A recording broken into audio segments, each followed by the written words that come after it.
Então hoje, pessoal, tubos de coleta. Sei que muitos de vocês podem estar pensando, puxa, professor, mas tubos de coleta, né? É um tema tão simples, tão fácil, não temos o que discutir em relação ao líquido cefalorraquiano.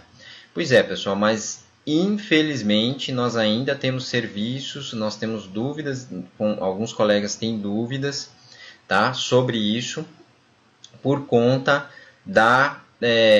o tema parece ser tão simples, tão fácil, que há equívocos ainda nos frascos que se coleta líquor para análise, tá bom? Vou procurar passar aqui uma maneira muito breve, justamente esses pontos relevantes em relação aos frascos de coleta, tá bom? Primeira indagação e primeiro questionamento a ser você deve se perguntar, né? E tendo isso, eu sugeriria como dica entender qual que é o ambiente que você atua, né? Dentro da licorologia. Se a licorologia você atua dentro de um hospital ou só, né, ambulatorial em um laboratório geral, tá? Isso é importante porque na maioria das vezes, como esse procedimento não vai estar no seu controle, né? O médico vai colher, o time da enfermagem vai acionar o laboratório, e essa dinâmica ela tem que estar bem construída para não ter equívocos pré-analíticos, tá? Principalmente porque em ambiente hospitalar, a enfermagem apoia, né, 100% o procedimento, e na grande maioria das vezes eles que deixam prontos para o médico fazer a coleta e escolhem os frascos a serem colhidos e todo o material ali para a coleta do líquido. Então, nesse momento é ideal que você tenha uma conversa com a liderança ou com o time de enfermagem para padronizar o frasco a ser colhido, tá? Isso é importante também, até porque para evitar que o líquor seja refrigerado. Nós temos algumas patologias, nós temos algumas doenças, algumas investigações para algumas doenças, né, em que a refrigeração pode prejudicar, principalmente nas culturas bacterianas. Então, hoje, a padronização para a análise do líquor, né, que é pós a coleta, pode ficar até 2 horas de temperatura ambiente e mandatário a partir de 2 horas, no máximo, esse líquor tem que começar a ser analisado, até porque a gente tem algumas nuances de degeneração celular, para a avaliação, tá? Então, minha recomendação é sempre estar em contato direto e criar uma padronização em relação à coleta e os frascos com o time do hospital. E, obviamente, se você, né, já é um licorologista laboratorial, você tem toda a nuance e toda a abertura com o médico na hora que ele colher. Ele vai te ligar, vai te falar por que está colhendo, qual a suspeita, se tem alguns exames complementares, para que o licorologista possa estar raciocinando. Já ambulatorial, né, se o procedimento é realizado dentro do laboratório, a coleta do material, aí você tem todo o controle em relação a criar kits, em relação a criar protocolos com as informações e a entrevista do paciente ali. O seu time de enfermagem faz a entrevista com o paciente e anota todos os dados necessários para a coleta do líquor, assim como, né, as informações para ajudar na melhor assertividade dos exames. Então, dica 01 em relação a isso, né, era mais ou menos essa linha aqui, se está no ambiente hospitalar ambulatorial, e a refrigeração do material que deve ser evitada e ser realizada após algumas análises iniciais da temperatura ambiente. Tá legal?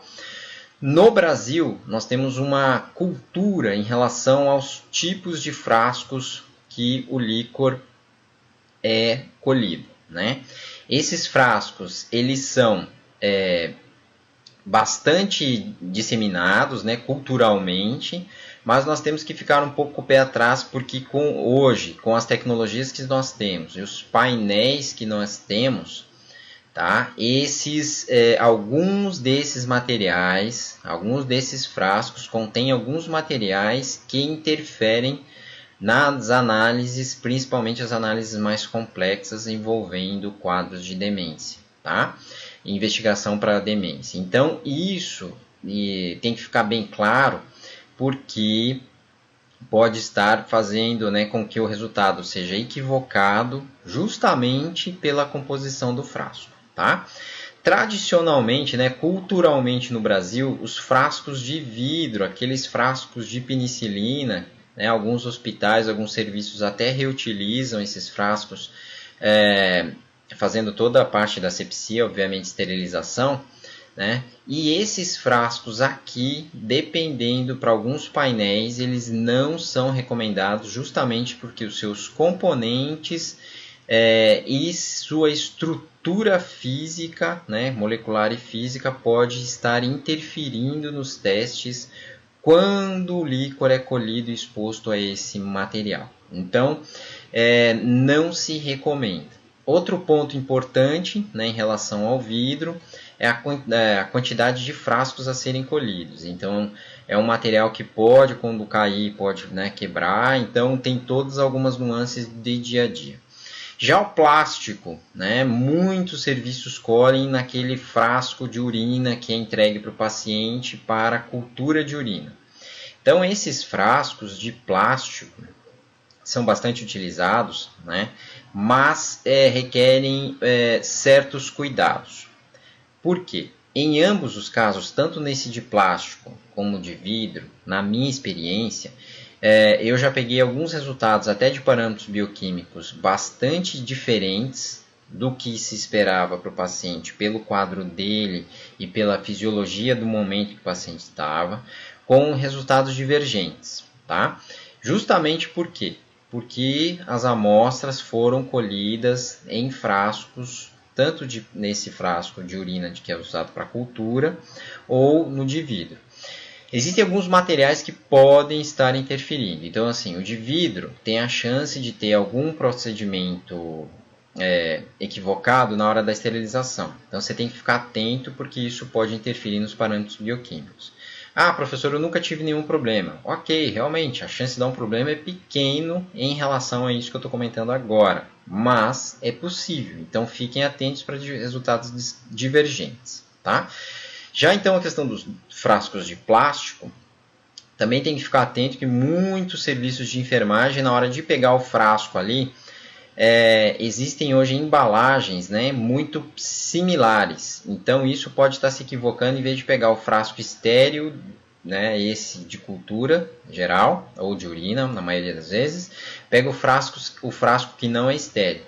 E ali está o quê? Ali às vezes tem talco, tem algum resíduo do próprio plástico, algum fragmento, alguma coisa que pode confundir na análise, além de interferir. Então, hoje, como nós temos uma abrangência maior, um acesso maior para as possibilidades do diagnóstico do líquor, esses dois frascos, hoje, eles não são recomendados para a coleta do material. Tá?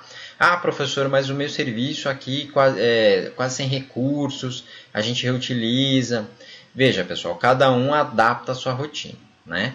E é claro que você tem que ter em mente que em algum momento esses frascos podem ter algum comprometimento na análise. Existe algum painel que prejudica 100%? Sim. As investigações para demências que nós realizamos hoje, esses dois frascos não são recomendados porque eles interferem na análise, tá? Então, já tive muitos resultados equivocados justamente por isso, por conta desses frascos. Ah, professor, mas o meu hospital tem dificuldade em adquirir esse tipo de material, né? Quem precisar, né, pode estar encaminhando para a gente por e-mail, que a gente passa alguns fornecedores que têm frascos específicos para líquido cefalorraquiano, tá bom? Outro ponto importante que eu quero deixar da mensagem hoje para vocês nessa nossa live, tá? É a questão, aí sim, de erros. Ah, professor, mas quer dizer então que aqueles outros frascos eles não estão errados, estão equivocados? Eu não estou entendendo, tá? Os frascos que eu passei anteriormente, de vidro e de plástico, tá? Por nós não termos uma padronização, uma diretriz do líquido cefalorraquiano no Brasil, da análise, assim como a gente tentou fazer na urina, né? E hoje já tem um avanço muito maior na urina, existe ainda essas discrepâncias na escolha desses frascos. Não que não tenha frascos padrão ouro, frascos recomendados específicos para isso. Existem, mas por não ter uma diretriz, né, que norteia todos os colegas, isso fica a critério de cada serviço. Então a ideia eu trazer aqui para vocês, né, é passar as dificuldades que vocês terão em relação aos frascos culturalmente e tradicionais que são colhidos esse material, e também os equívocos que a gente vê e, né, já viu com vários serviços e vários colegas nos encaminhando e suas dificuldades. Tá? Então, o líquido cefalorraquiano ele tem que ser colhido num frasco que não tenha nenhum tipo de conservante e anticoagulante. Tá? Justamente porque o gradiente das células e a bioquímica e toda a sua estrutura, né, de análise é diferente das demais matrizes biológicas. Tá? Então, eu já vi colegas, alguns relataram, professor, aqui eu atendo TI neonatal e para evitar que tenha coágulos eu forneço frasco de EDTA. Né? Veja, isso não tem nenhuma padronização internacional, nenhum serviço de referência utiliza esse tipo de material para esse tipo de análise, e todos os valores de referência internacionais eles estão atrelados a frascos sem nenhum tipo de conservante ou anticoagulante. Tá? Então, em algum momento, pode ser que haja um equívoco. Tá? Então, assim, hoje seria um erro permitir a coleta esses frascos que têm conservantes e anticoagulantes, sejam eles, né, EDTA, fluoreto e citrato. Professor, mas eu aprendi na graduação, né, que os líquidos biológicos a gente colhe o material em EDTA para avaliar a citologia. Né? Veja, o líquor ele não é um líquido biológico, a dinâmica é diferente, né? Porque o líquor não é um ultrafiltrado do plasma, assim como os demais líquidos. O líquor tem uma dinâmica e fisiologia, né? De formação, de composição, de ambiente de circulação totalmente diferente dos líquidos biológicos. Tá? Então, essa questão de utilizar frascos com anticoagulantes e conservantes, né, ela está fora do contexto para o líquido cefalorraquiano. Então, se ainda há, né, uma tentativa de ajudar na análise, na realidade está cometendo um equívoco. Então, evitem EDTA, frascos com EDTA, fluoreto e citrato, tá bom? Isso não é recomendado, ninguém utiliza internacionalmente para esse tipo de análise. Nós estamos falando aqui da licorologia profissional, né, pessoal? Professor, eu estou aqui numa região muito afastada, remota, às vezes eu não tenho, né, eu trabalho numa região aqui que é carente, né, não há recursos para aquisição, não tem como. E no caso de uma meningite, às vezes eu colho nesses frascos. Veja, pessoal, cada caso é um caso. Meningites, né, na hora ali há uma necessidade, por conta até do padrão da amostra, né, numa situação de vida ou morte, é óbvio que isso, né, você pode utilizar esse tipo de material, mas não tendo outra opção nenhuma. Não existindo opção, é uma opção ou tudo ou nada. Tá? Então, se você tem um ambiente que quer estruturar uma padronização, eu recomendo que essas questões, que esses frascos, eles induzem a um erro, tanto na parte de histologia, na parte de bioquímica, na parte de imunologia, enfim, toda a análise do líquor fica comprometida utilizando esses frascos. Vão ser contagens, talvez a contagem global, dependendo da situação, igual eu comentei com vocês aqui, uma situação vida ou morte. Mas não é recomendado. Até porque o gradiente do líquor, ele é um gradiente diferente dos outros líquidos biológicos e nós temos uma preservação celular, uma dinâmica da preservação celular diferente, tá bom? Então, não recomendo. E assim, né, por conta do uso de anticoagulantes, é um erro. Ah, professor, então qual que é o frasco recomendado? Veja, demorou muito tempo para chegar nesse nível, tá? Assim como muitas especialidades. É por isso que eu digo que o líquor é uma especialidade de futuro e nós estamos no futuro, né? É uma especialidade onde a gente tem mais de 500 exames disponíveis para análise, né? Disponíveis para aplicação prática de dia a dia. Além daquela rotina básica, né, que todos aprendem nas suas graduações, a gente está muito à frente daquilo. As interpretações e correlações do líquor estão muito hoje sensíveis e específicas. E quando eu digo sensíveis, nós temos que lembrar que as concentrações de proteínas, de celularidade, de quimiocinas, citocinas, tudo, citocinas não, né, pessoal? Desculpa, quimiocinas estão em quantidades muito inferiores à do sangue. E isso demorou muito tempo porque as técnicas e evolução dos equipamentos, nós temos condições hoje de atuar quase no agulha no palheiro.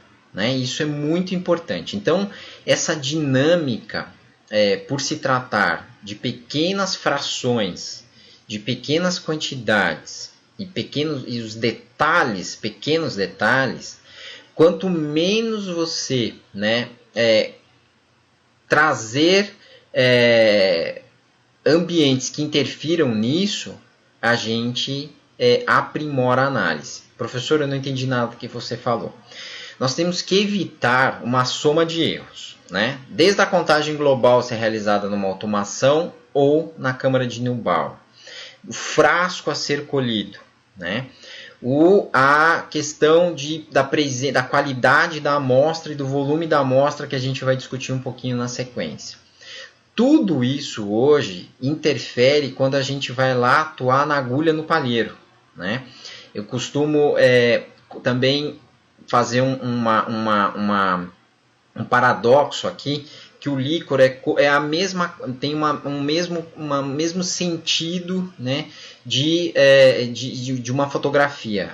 O líquor ele detecta o pixel. Então, assim, a gente está vendo a fotografia do paciente, né, macro.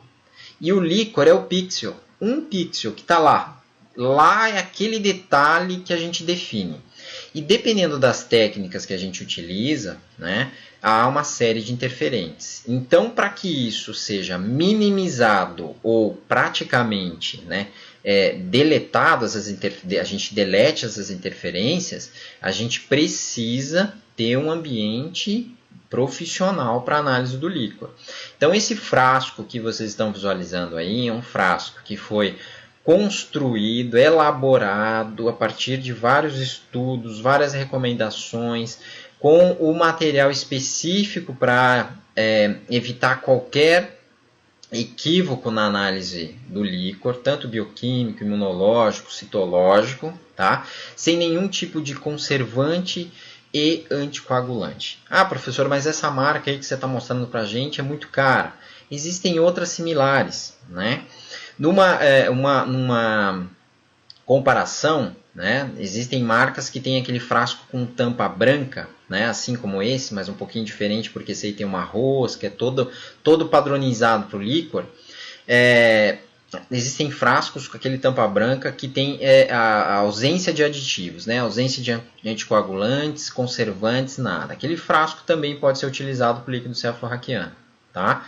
E só se atentem à questão da composição do plástico. Ele tem que ser livre de alguns materiais, tá? Principalmente quando a gente vai trabalhar com painéis para investigação de demências. Ah, professor, quando você fala painéis para investigação de demências, o que quer dizer?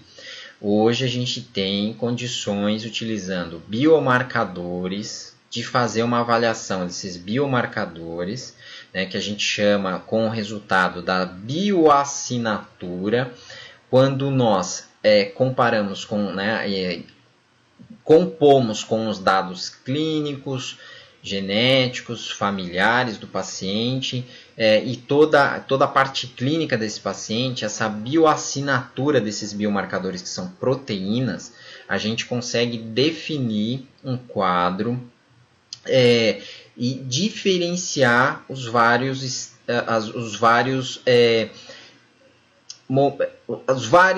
diagnósticos que envolvem a demência. Porque a demência a principal e a mais famosa é a demência, né, a doença de Alzheimer. Mas nós temos outras demências, né, que necessitam do líquor para um diagnóstico diferencial. Ah, professor, dá um exemplo. Vou dar um exemplo muito comum na rotina laboratorial quem trabalha com líquor. A neurosífilis. A neurosífilis leva a quadros de demência que confundem com doença de Alzheimer.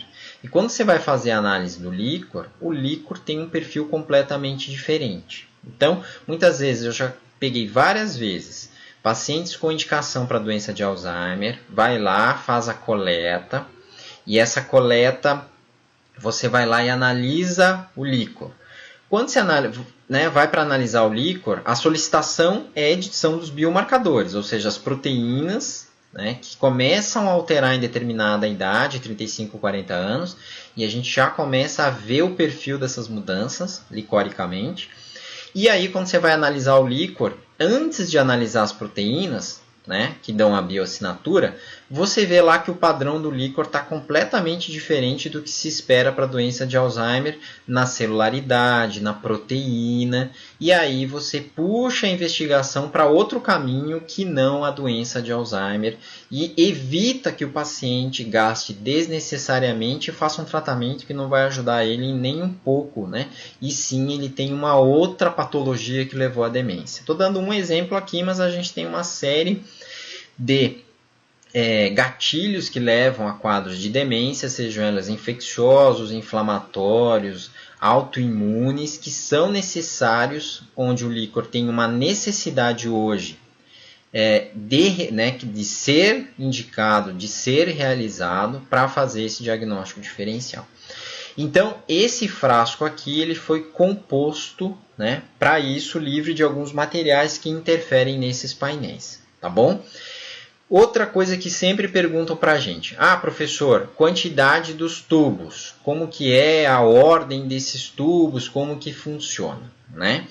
Veja, ela vem mudando, né? Esses dias eu falei para todos os alunos da Masterclass. A gente vem mudando a cada momento conforme a gente vai aprendendo mais sobre o líquido. Tá? Antigamente tinha uma ordem, né? Priorizava uma ordem que vinha culturalmente lá de 1950 e hoje essa ordem praticamente ela foi alterada na totalidade. E esse vai ser um tema muito em breve de uma próxima aula aqui no projeto do Líquor 24 horas às 9h47. Tá bom? Essa ordem dos frascos ela mudou e hoje em 2021 ela tem uma dinâmica diferente, sempre focada na priorização dos exames de biologia molecular, né, e na análise das proteínas através dos Heibergramas. Tá bom? A citologia ela tem um papel importante dentro do método que eu ensino, né, é um lá dos pilares, e a ordem dos tubos hoje ela foi modificada por conta de tudo isso, tá? E justamente para evitar os interferentes, e o frasco é muito importante. Já o volume do líquor. Ah, professor, eu não tenho, a coleta é difícil aqui, vem pouco volume, vem só um frasco. Veja, como que eu superei isso, né? Eu fui conversar com todos os médicos prescritores e que colhiam o líquor ainda, né? de uma maneira que ainda a gente ficava muito a desejar no resultado para liberar o resultado por uma série de interferentes da coleta, seja ela pouco volume, acidente de punção, presença de coágulos, né? E o que a maioria dos médicos, quando tentava colher o líquor, me passava a dor? João, eu não tenho nenhum interesse mais em colher o líquor, assim, eu tento colher, mas eu não tenho tanta expertise na coleta do líquor. Se você ofertar isso, eu simplesmente encaminho o exame para você colher, né? Para você, o seu serviço colher. E isso é uma coisa que vem aumentando, gente. Então, assim, é importante, muitas vezes, que você está lá. Nem sempre há uma dificuldade de parte do paciente, a de coleta difícil. Né? A gente tem uma parte também que o próprio médico ele não tem expertise da coleta, ele não sabe muitas vezes o que o ato da coleta vai interferir na análise, e no momento que você esclarece isso fica mais fácil para que ele interprete, nossa, realmente, então isso isso vai prejudicar até mesmo a minha interpretação diagnóstica. Né? Então, no momento que a gente tem essa conversa com o time das dificuldades, a gente evita uma série de erros. Tá? Outro ponto importante que eu tenho que reforçar é o time da enfermagem. Se o seu serviço está aí no ambiente hospitalar, a enfermagem é fundamental a conversa com o laboratório, com o licorologista, porque a enfermagem que vai te apoiar nas indicações clínicas, né, nos sinais e sintomas do paciente e também nesse apoio da escolha do frasco correto e cobrar o frasco correto e não simplesmente aceitar o que está lá na bandeja, o que está lá enfim, no andar, no posto de enfermagem lá que está culturalmente indicado para a coleta do líquor. Então, no momento que tem essa mudança de comportamento, a qualidade da análise do líquor ela avança muito. Tá? Então a gente tem que ficar bem atentos a isso. Mas eu vou voltar a todos esses assuntos mais diretamente quando a gente tiver a live específica da ordem e quantidade dos tubos. Tá bom, pessoal? E também em relação ao volume das idades, qual que é a volumetria que cada paciente tem, por que a gente colhe tantos ml, por que é importante em determinadas situações a gente ter um volume maior, né? E poder analisar e o quanto interfere a presença de coágulos e hemácias na análise de algumas patologias, tá bom? Então, eu queria agradecer a audiência de todos. Essa live é uma live curta, tá? Dentro do projeto do Líquor 24 horas, que nós teremos continuamente lives às 9h47, segundas, quartas e sextas, toda semana. Dúvidas, sugestões, por favor, pessoal, pode mandar no contato@academiadolicro.com.br. Não esqueçam de baixar o nosso e-book no site, né, academiadolicro.com.br. E, mais uma vez, agradecer a audiência de todos vocês aí, tá bom? Mensagem final. Pessoal, qualquer pergunta é pergunta, tá? Vejam, a gente está comentando hoje de um assunto super da rotina do dia a dia que parece básico. E às vezes a gente fica cego para algumas questões básicas porque acha que sabe tudo. E continuamente a gente está evoluindo. Né? A gente tem evolução da ciência, a gente tem evolução dos processos, dos protocolos. E isso a gente tem que, por mais que seja o básico do básico, às vezes um insight que você muda ali, e o tubo são desses pontos, você muda a vida e o diagnóstico de um paciente. Porque o médico que vai lá interpretar o resultado, ele não vai saber que um detalhe do IDTA interferiu em tal citologia, em tal processo bioquímico. Você liberou um laudo, ele vai interpretar o laudo. Então percebam que o líquor cada vez mais faz parte de um pequeno nicho em que a licorologia laboratorial, né, ela está atrelada a uma série de fatores, não é uma interpretação única. Né? Esses dias um aluno perguntou para mim, professor, na citologia, né, quando você consegue cravar o diagnóstico por conta só da citologia, a gente ainda não tem tanta... a licorologia não é tão simples assim. Às vezes a complexidade do paciente faz com que a gente tenha uma série de ferramentas para interpretar aquele momento da citologia. O que pode parecer uma coisa é totalmente outra quando você vê toda a foto. Então, por isso que eu costumo dizer, o líquor é igual, o paciente com sinais e sintomas que tem indicação do líquor, nós temos que pensar em uma fotografia. E o líquor é o pixel, é aquele detalhe.